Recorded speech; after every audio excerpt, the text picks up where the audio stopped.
Hi, I'm Donna Jordan from Jordan Fabrics. Today I'm going to show you how to make a really fun table runner. So let's get started. We're going to need a jelly roll. It's a Hoffman batik jelly roll. I've got these over here with all my batik fabrics because I was doing a little practice sewing. So it's called Wildflower Meadow, and it's my favorite colors: greens, purples, blues, and aquas. I'm going to use this one for the border, and I've already got the background over there. I'm going to use this very neutral plain batik for the background so that the patchwork will really pop out against it. So the first step is to open this up and pull out the strips we want to use. Now we need 12 strips, and we need to get two different colors. We can get darks and lights, or we can get purples and greens. So I'm going to pull off a few purples and a few blues, and then I'm going to get 6 of those, and then I'm going to pick out some light ones. So I actually changed my mind quite a bit as I was pulling the pieces out, and I'm going to go with these for my darks and these for my lights. Now they're all batiks, and you can really pick anything you want from a jelly roll as long as you've got 2 distinct different colors. Here's my sketch of the pattern that I'm going to be making. Now I know it looks very messy. This is not its final form. By the time you're watching the video, we will have a free pattern, and it'll be the first link right below the video. So what we need to do first is line these up, and we're going to cut 7 inches off of the end of each of them. So I'm going to line them up on my cutting board here, and I can cut them all at the same time. I've got my folded edge down here, and this is all the selvage edges. These are all selvages. I'm going to do a neatening up cut here first to get everything nice and straight. Now I'm going to measure over 7 inches and make another cut. Now take each one of these, line it up on your cutting board, and we're going to cut them in half this way so that we're going to end up with 4 pieces that are each 1 1/4 inches wide. So I'm cutting it right in half, and now I've got 4 pieces exactly the same. So I finished cutting all of the darks, and then I went ahead and did exactly the same thing with these lighter or lavender prints. And these are the leftovers. We're going to use those later, but right now let's take all these little strips right over to the sewing machine. Now we're going to make some strip units. We want 5 strips, and we're going to alternate colors. So I'm just going to pick up some greens and some lavenders and use a different print each time until I've got 5. So here's 5 right here, and I'm going to sew them side by side. And you want to use a very, very careful 1/4 inch seam, because this is teeny tiny patchwork, and the smaller the patchwork, the more important it is to be really right on with your seam allowance.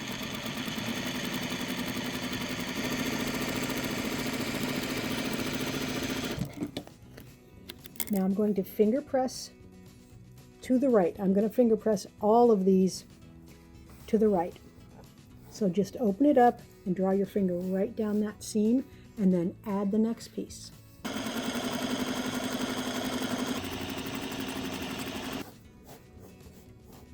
Now I'm going to make another strip unit, but I'm going to start with the lights. So I'm going to end up with light on the outsides.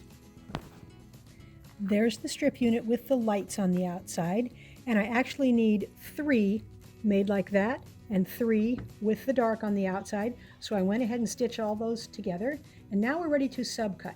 Now I'm not going to iron these. I'm just going to leave them finger pressed, because that's going to make it easier when we stitch the units together. So right now I'm going to layer these up. I'm going to offset them a little so the seam allowances are not all lined up. Move that one up a little more, and then we can cut these all at the same time. So I'm just going to layer them up like this. Let's do the darks first. Now I'm going to cut a good inch off of the beginning here, because it's hard with these little itty bitty strip units to get them perfectly accurate, especially on the ends. So we're not going to use that part at all. Now we're going to measure over 1 1/4 inches and cut it, and we're going to get 4 of these cuts along here. Now do the exact same thing with your light strip units. Now we're going to put 5 of these together, alternating checkerboard style. So a darker one and a lighter one. And then let's get a different darker one and a different lighter one. And the idea is to mix these all up so we have a nice blend. So we're going to end up like this, dark, light, dark, light, dark. And you can turn these around so that your seam allowances are nesting. So this first row, the seam allowances are going up. So let's make the next one with them going down. Then this guy is going to go up, this guy down, and this guy up. Now when we go to sew them together, it's going to be real easy to get those intersections to match. Take your first 2 rows, and even though they're nested, you're still going to want to make sure that you can feel that those are meeting right there, because the patchwork is so little, it shows quite a bit more if it's not matched up at the intersection. So if you can feel it with your fingers, that's fine. If not, you know, you can take a pin in and you can stick it through the intersection to make sure they match. But really, just feeling it with your fingers works the best. So let's see how close we got. We're going to open this up and we're going to finger press everything to one side. And now we can see if the intersections are perfect. Now, I'm not completely picky. So this is perfect, this is perfect. That's off a little teeny bit there, but you know what? It doesn't really bother me, so I'm not going to take it out and redo it. That's the nice thing about quilting. If it bothers you, you can take it out and move that up a little bit, and if it doesn't, you can just leave it. You definitely want to iron these blocks when they're done with some steam. You can get them nice and square and nice and flat. So I made 3 of these blocks, and these are going to be the center of each of these patchwork blocks.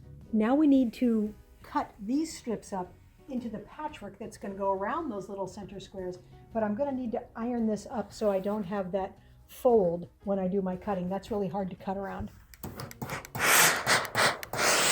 Now from the darks, I'm making 3 blocks, so I've got 3 pieces stacked up here.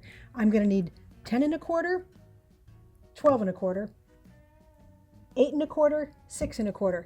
And you can follow along the video, but it's probably easier if you look at the pattern, because once you make these cuts, you can't go back.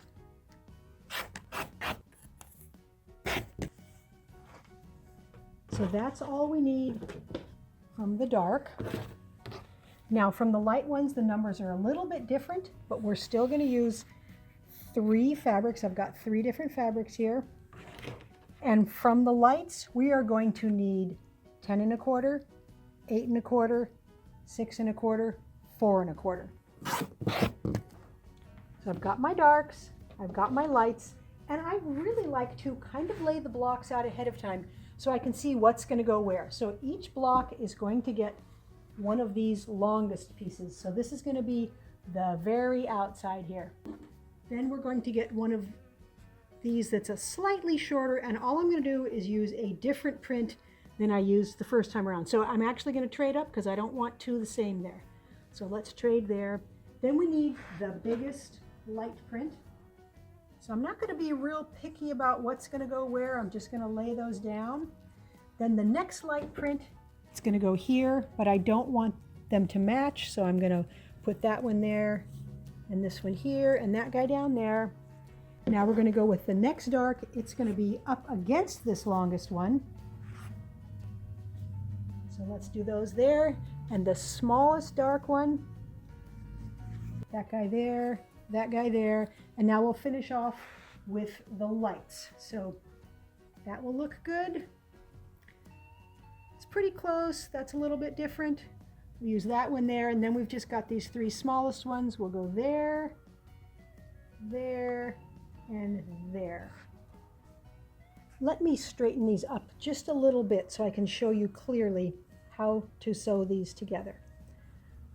We've got a center square here, and then we've got the smallest piece is going to go on first. Then the next biggest piece is going to fit exactly on there, then the next biggest, and each piece is getting a little bit bigger as we go around. So if I pick them up in order, biggest down to the smallest, I will be able to pick them up and stitch them on in the correct order very easily. So this first piece will fit right here. It's exactly the right length. And I'm just going to use my careful 1/4 inch seam. And then we'll open the seam up and finger press. All of the seams are going to be going away from the center patchwork. Now the second piece, it's exactly the right size. So we can just put this on and stitch it down. Again, press that seam away from the center, and now the next piece fits exact. And that one fits exactly there. The next piece is going to fit right there.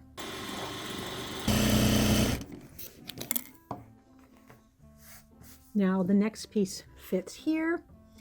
This piece is going to go down here, and the last piece will fit right there, and then the block will be done. The blocks are all stitched up and ironed nice and flat. Now we need some background. We're going to need 5/8 of a yard of the background. The first thing I need is one 18-inch square. Now this 18-inch square, it's going to get cut on both diagonals. Now my plastic ruler isn't long enough, but I've got a longer yardstick. I call it a yardstick. It's a 4-foot stick. I'm just going to put it from corner to corner and cut both ways.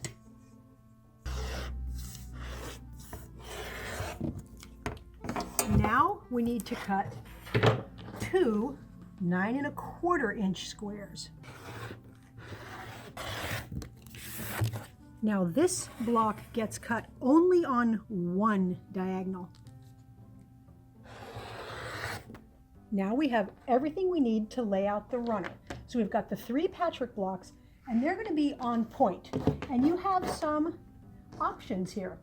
You can put all the green, all the darker colors on one side like this. I kind of like it all facing this way, so we've got dark up here and light on the bottom, and you can switch your blocks around. You can decide what order you like them in. And then one other option is to turn this middle one around so that it's got light on the top, dark on the bottom. I really think I like it best like this. So once you have your blocks the way you want, just take your bigger triangles. These are the side setting triangles. They go here, here, here, and here. And then we've just got these smaller triangles, which are the corner triangles, and they fit in all 4 corners. And because of the way we cut them, the grain is going to be straight all the way around the outside edges of the runner. Because the blocks are on point, our rows are diagonal. So here's our first row, our next row, our next row, and we've got a couple of these corner triangles. So to put the row together, we're just going to sew these 3 pieces. And the one thing you want to remember is you want to center this guy up here. So you can mark the center, but actually if you just put the point right in the middle of that middle patchwork piece there, it'll be perfectly centered. Now I'm just going to put a 2.5 inch border all the way around, quilt it, and it'll be all done. I have the runner all done. This was so much fun to make. I love the little teeny tiny patchwork. Now you really can't get that patchwork unless you use those strip units. That's how we got that to look very accurate. I did very simple quilting. I quilted in the ditch around the big block, and then once around here and once around here. So you can see it from the back side here, just a little bit of quilting. I only used 12 of the strips from the jelly roll. So this one here, this is made from the same jelly roll, and it's a little bit more blue, a little bit more aqua. And then I've even got 12 more strips left over here. I've got more greens and more purples. I could make a 3rd runner. These are really easy to use lots of different colors and prints on, and you could even use scraps. It's a really good scrappy project. Now here's one I made. This was my practice one. I always make a practice one so I can get the numbers correct. And you can see my practice patchwork, it's not very accurate. So this is I wasn't trying to make it perfect, but even my piecing is not very good when I'm just practicing. So I want you all to know, if yours looks like this, that doesn't mean all your patchwork is going to look like this. But this was really fun. This one came out nice. And this is what I do when I'm trying to get the blocks and the sizes of the corners all correct. I hope you enjoyed our tutorial today on how to make a checkered runner. Remember, the free pattern, it's the first link right below the video. Now we need to have another giveaway. You might have seen this video. The pattern's called Hash Browns, and I made it in these nice blue batiks. This is a nice throw size quilt, and it's very easy to enter the giveaways. All you have to do is click that link. It's right below the free pattern, and it says giveaway, and put in your email address and your name. And remember, we can send this to anywhere in the world. Now, if you like our videos and you want to support us, the best thing you can do is subscribe to our YouTube channel. That would really help us out. Happy quilting!